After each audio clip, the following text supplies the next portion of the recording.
Right here, down. Protect them out. We put the work in. Let's finish. Come on, man. Let's do this. Family, I'll do 1, 2, 3. You see, we dream chase, cause that's all we was given to start with. Then we realized the dream was obtainable. Now look at us.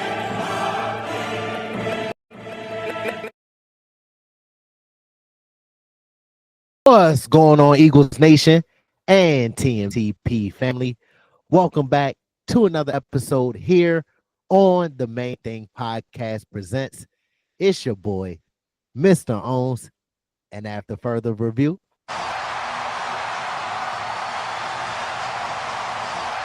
call stands. I'm still official with no stripes. What's going on, Eagles fam? This is your man, Big Huss, the one you trust, bringing you all your Philadelphia Eagles latest. Man, you already know the vibe. Preseason finale, Friday night lights. You know what I'm saying? Eagles taking care of business at MetLife. The Birds pulled through 19-7, making their preseason win total 2 wins with 1 loss, going 2-1 in the preseason. We're going to break down some key moments. I mean, some reps that matter, some people fighting for position battles. Maybe they made claim to them, maybe they didn't. Hey, but we're here to break it down with you. But before we do that, Mr. Owens. The cut deadline looming on Tuesday.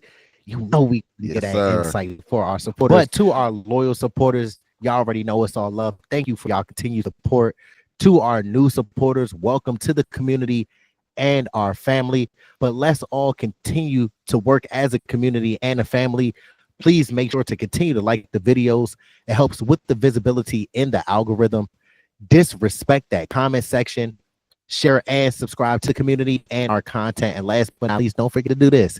Make sure to turn on the noties and keep your ears and eyes peeled to streets like your local neighborhood watch so you don't miss when me and Big Huss drop this pressure on y'all. Yeah, heard. Nah, do that for sure. But no, so let's jump into this preseason game real quick. Few things to talk about. First, let's start with Jake Elliott, man. He opened the game up 2 50-plus yard field goals. Last year, we couldn't buy a 50-yard field goal. My man is opening the preseason, setting the tone, letting us know what it is. One of those field goals, the first one came off a Kyle McCord connection to Kyle Granson on a 3rd and 8 for a 19-yard reception. Then the later one came for Perry Nickerson, who has been playing a lot of slot and battling in that slot position. He came up with a great interception, diving play. Hell of a play by that guy. Man, it really was nice. If you didn't see it, please go ahead and try to look at that highlight. But setting up the second field goal, which was a 53-yarder, making the score 6-0 right off the bat. Jake Elliott coming through, man. It was good to see, like I said, because last year he had his ups and downs. At one point, you were looking at the roster like, man, offense. They solid. Defense balling out. You know what I'm saying? Punt team nice. Yeah, I mean, kickoff nice. But when it came to them field goals, you know what I'm saying, them extra points, you over here like, oh, please. Spear fingers. You know, the spirit fingers say, you know, just wishing on a star. But so it's good to see him starting the year off right. Yeah, I mean, full of confidence, looking like the Jake of old. You know, and I liked it. I really liked it. Yes, because that was definitely a great sight to see with Jake getting back on track. As you mentioned, bro, I just want to add on to your point and your sentiment. Jake Elliott, we know Jake Elliott. He's been with us since 2018. No, I'm sorry. Excuse me, 2017. He was with us with our first Super Bowl.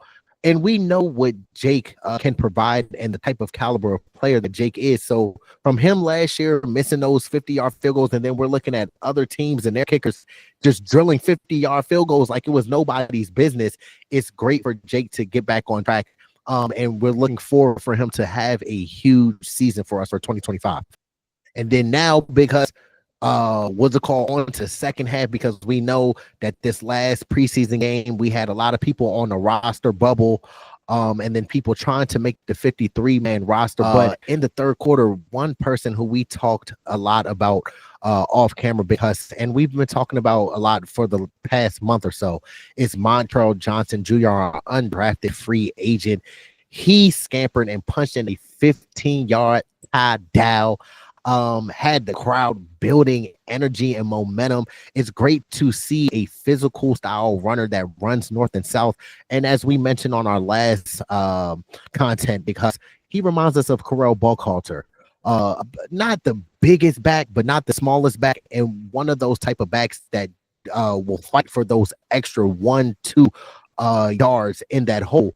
And then as we just spoke on Jake Elliott, not only did he make the 50-yard kicks, Big Huss, he drilled a 45-yarder to make it 19-3 in the preseason game. Again, we're in for a treat with Jake Elliott, man. Jake Elliott was 4 for 4 on the day. Like I said, including those 2 50-yarders. Mm-hmm. We were up 19-3 at one point. Like I said, the Jake of old is really giving me confidence knowing that he won't be a weak link. Montrell Johnson Jr., we have a pleasant surprise for y'all later in the show about what we think will happen with this young man. He's impressed. You heard his name all camp, nothing but good things. You know what I mean? Talking about an undrafted guy out of Florida. Didn't come in with the most clout around his name, but went into the right organization, the right system with the right chemistry around him, and my man has been balling, straight up balling. If this kid was to hit waivers and things of that nature, there is no doubt in my mind that he would be scooped up with the swiftness. I really like what I see. He could be, because as we mentioned off camera, AJ Dillon's on a 1 year. More than likely, he won't be here next year. You know who will be here next year? Saquon Barkley and Will Shipley. So while you have Montrell in your building before he goes off and does amazing things for another organization, we should really look at holding on to this kid. I really think if something there, you could really put him in that rotation. I genuinely don't. Behind this O-line, no, it won't be a drop-off, because you make a very valid point. And then to have a coach like Jamel Singleton back there, giving him the tutelage and the guidance that he needs, and especially like you said, he didn't get the opportunity to run behind our stout offensive line. No pun intended. He was running behind people who probably won't make the roster, who will be cut by Tuesday. So to just see that type of effort and that type of production from a back who was undrafted, as we mentioned before, behind a shaky offensive line, that gives us nothing but confidence for the future for Montrell Johnson. And just to add on to your point, because he will not clear waivers. We talked at length about that off camera. It's a handful of people on our roster that usually on other teams, they will make the roster. They will make 53. But here in Philadelphia, we know that we have a loaded roster. We have the best roster in the NFL. So trying to get Montrell through waivers, that's going to be tricky unless you know how he usually does like a little phantom injury and things like that, and puts them on a IR for the first like 4 weeks or whatever to try to keep them waivers. But like you said, we have a surprise later on the show. Y'all tune in. Stay tuned. For sure. So as the game went on, things got tight. Score went up. It was 19-17 at one point. Jets are trying to fight back. This linebacker room is deep. You have Billboard Bond. You have Jeremiah Trotter. You have Jahai Campbell. You have Smile Munden. You have Dallas Gant. Dallas Gant came up on a crucial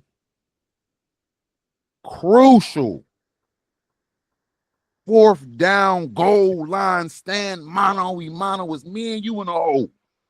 Who wants it more? Dallas Gant wanted it more.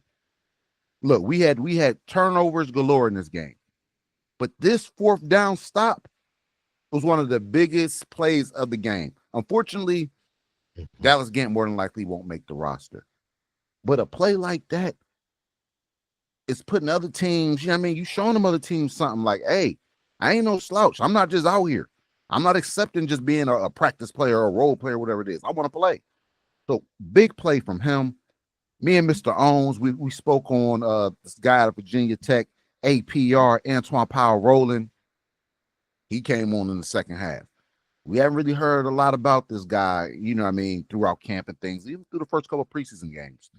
But I think he was just getting acclimated to the speed, the system, things of that nature. Second half, my man had a sack. He had a forced fumble. He's wreaking havoc. He's breathing down the quarterback's neck. He truly was making his presence felt.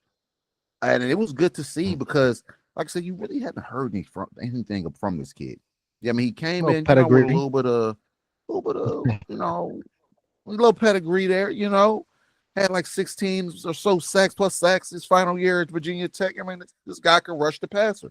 And he showed a little bit of that on Friday. Under them lights, he did that. You also had Lewisine. He came up with a diving interception. That was a great play. If you kept noticing today, he's no longer with us though. But appreciate good your play. service. The defense was making plays. You see what I'm saying? Appreciate the service for sure. For sure. For sure. Young Rook, Mac McWilliams, who word around town, he could be fighting for and competing for that CB2 roles. He might be in there. He had his name called, on the loudspeakers in the system. Yeah, that's me. Came in, recovered a fumble. You know what I mean? Me and Mr. Owen spoke on this guy. Look, for whatever the reason, the Keely Ringo project isn't working out right now. Maybe it will later down, the road, whether it be this year, next year, maybe a change of position. Who knows? The Jacorian Bennett, kind of hot and cold there. Adoree Jackson, vet, but ain't much there. Not a premier vet, just a vet. Yeah, not a premier vet. Mac McWilliams, as a rookie, I saw the competitiveness in his eye. I felt it out there. He was feisty, not the biggest guy, 190 pounds. But he was out there trying to mix it up. And that's all I can ask for if we talking about CB2. Mix it up. You don't have to be top 5 elite. That is not what we're asking you to do. Just don't be a liability. This young man might have a gem. Just as we talked off camera at length about Mac McWilliams, because we kept saying like he's 5'10", 5'11", 191. Who has the same body frame and physical makeup as a Mac McWilliams that holds their own as a corner in the league? So we started scouring and started using our collective brain power together and was like, you know what? Byron Murphy, he's a solid corner coming out of Washington, University of Washington, and then going to Arizona Cardinals with their first round pick, and now playing with the Minnesota Vikings as their number 1 corner. They have the same measurables. The difference is that Mac McWilliams runs a 4.41, and to our surprise, because me and Big Hus were both surprised while we looked this up, Byron Murphy ran a 4.55. So we see Byron Murphy out there being able to hold up his end of the bargain, and it's slower than Mac McWilliams and the same size. I don't see why we can't put Mac out there and see what we got out of him. Even though we know he was a day 3 pick, it doesn't hurt. We know Tom Brady was chosen in the 7th round, and look what he turned to. You don't never know what somebody can do unless you put him out there. And then we, as we talked off camera too, because he's from Florida, we already know how the Florida boys give it up. You see what I'm saying? He's going to compete. He's going to compete. You see what I'm saying? And from what we saw, because people don't realize, because our supporters don't realize how much we talk. But from us seeing the training camp to preseason and in the preseason, we're not too comfortable with the cornerback 2 role. Obviously, we wanted Keely Ringo to take over that job, and he had it set on a silver platter for him. We let Darius Slay walk to go to the Steelers. We let Isaiah Rodgers walk to go to the Minnesota Vikings. And then we brought in Adoree Jackson, as you mentioned, a 9-year vet, to clear that bar. That's the only hurdle he had to clear. And obviously, Keely couldn't take advantage of that opportunity and moment. Jacorian Bennett, he's up and down. Of course, he's still learning not the roster. I'm sorry. He's still learning the playbook. But sometimes, as we talked off camera, because if he gets beat one time, he kind of gets lazy in his technique and his form. So that's something that he has to work on. But when we keep looking at the roster, Eli Ricks, we thought he was improving. In that last preseason game, it showed us he's not ready. So that only leaves one viable option that is currently on the roster, and that's Mac McWilliams. Hey, and I genuinely wouldn't be mad at it. Like with anything, younger guy, rookie, There's going to be some lumps that you take along the way. That's just, that's just part of it. That's that's part of the deal.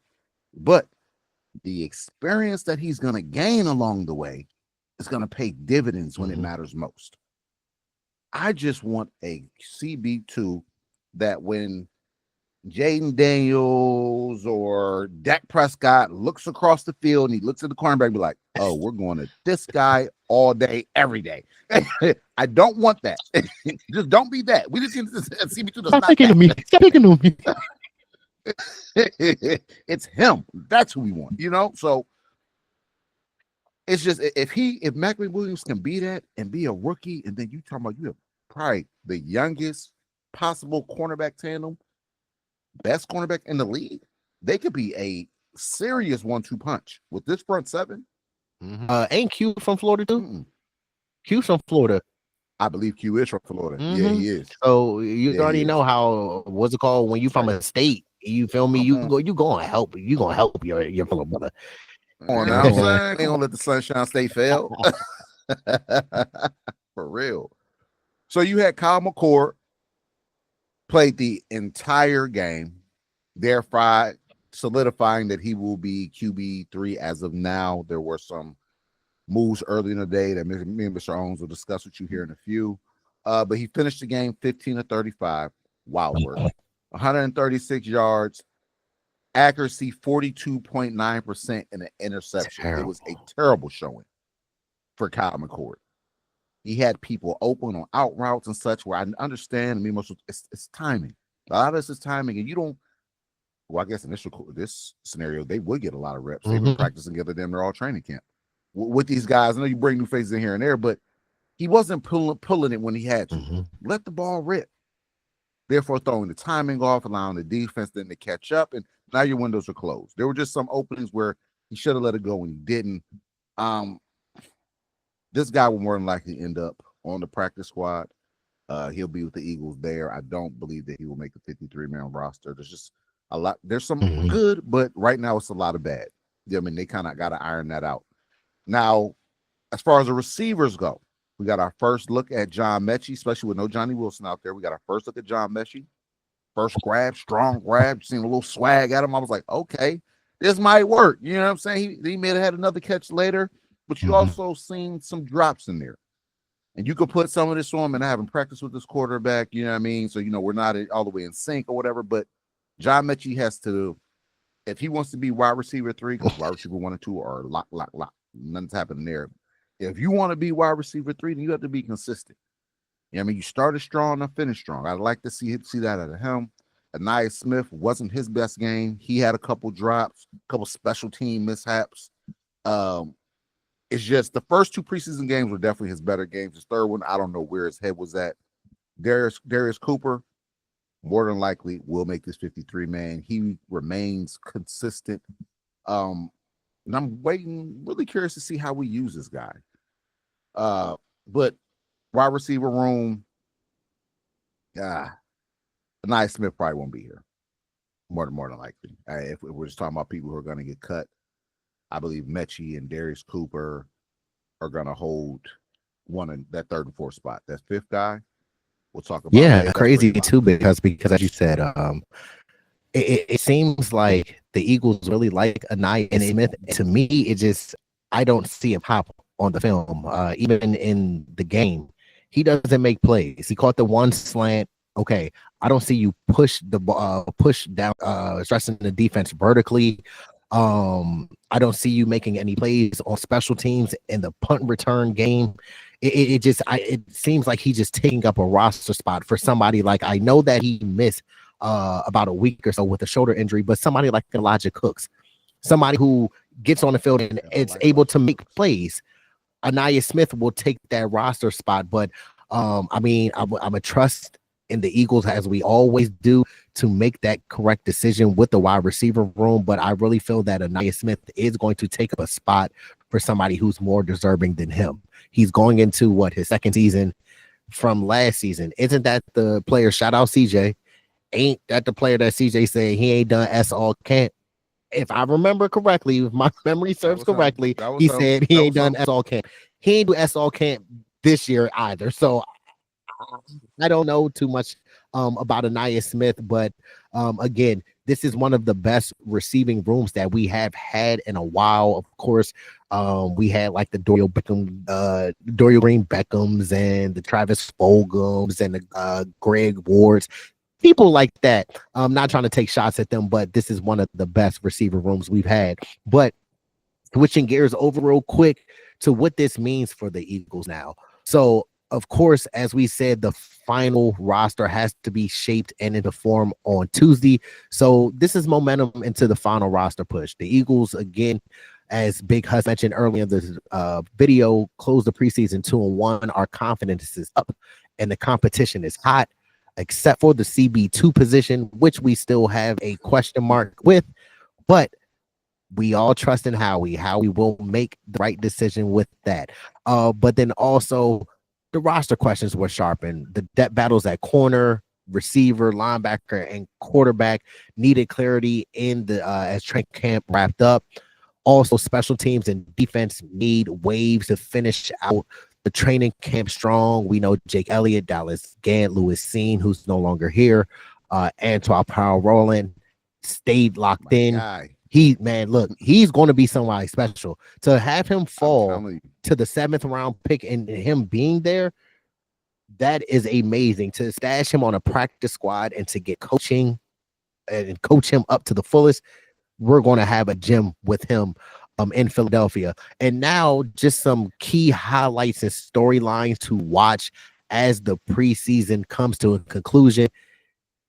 As Kyle McCord refined accuracy and composure, because as Big Hus mentioned, he only had like a 40% completion percentage, which needs to improve drastically. Will Darius Cooper and Anton Powell stick and rise to the occasion for the 53-man roster? What does the cornerback picture look like? Is Adoree Jackson likely going to be the starter, or Keely Ringo, even though he didn't have his training camp? Will he still push to try to be the starter? Or does Jacoria Bennett take over that CB2 role? And finally, can Jacoria Bennett bounce back after a shaky preseason game? We know that we traded Thomas Booker for him to the Raiders, but we like some things Jacoria Bennett flashes, but then it's some other things that he has to work on. He's still young, but we just have to see how this cornerback picture is going to shake out. Yeah, I might call that man Jimmy Butler. He just ain't got the hot and cold, bro. Like for real. when it's like when his confidence is up, he make plays. But yeah, but when it's not, it's like boys like not existent. But the Eagles finished or wrapped this game up 19-17 over the Jets. Like I said, finishing the preseason out 2-1. Now with this game in the books, Tuesday at 4 p.m. Hey, man, rosters have to be in. Don't be late.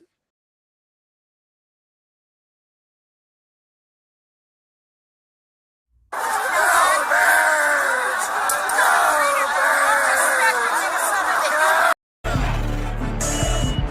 was I was going to make a lot of money doing what I wanted to do. I went after it. And it was a struggle to achieve it. But you know what? I caught that bitch. Dream chasing.